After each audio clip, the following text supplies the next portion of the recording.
297 is almost like a dream in Mirpur, so when you get 297 you can't complain much.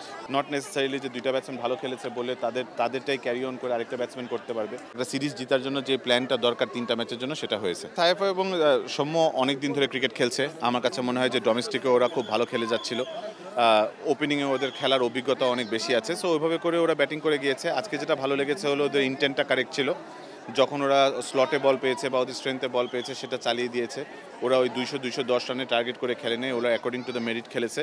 এবং যেটা ভালো লেগেছে যে ওরা স্ট্রাইকটাও রোটেট করেছে। সো ব্যাটিংয়ের পুরো ক্রেডিটটা সাইফ এবং সৌম্যকে দিতে হবে, বিকজ ওরা বেসটা ক্রিয়েট করে দিয়েছে। আসলে মিরপুরের উইকেটে যখন আপনি খেলবেন তখন আপনার আসলে প্রথমে নতুন একটা ব্যাটসম্যান যখন আসবে তখন ডিফিকাল্ট হয়ে যায়। সো সাইফ এবং সৌম্য যতই ভালো খেলেছে না কেন, আপনি যখন 30 ওভারে যে হঠাৎ করে ব্যাটিং পাবেন তখন অ্যাডজাস্ট করার টাইমটাও দিতে হবে।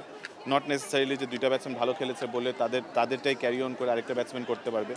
আমি মনে করি যে শান্ত যে 44 করেছে 55 বলে, সেটা ওই সময় দরকার ছিল। লাস্টে সোহান কিছু কুইক রানস করে দিয়েছে, যারা এসে অকেশনাল বাউন্ডারিজ মেরেছে। সো আমার কাছে মনে হয় যে 297 is almost like a dream in Mirpur, so when you get 297 you can't complain much.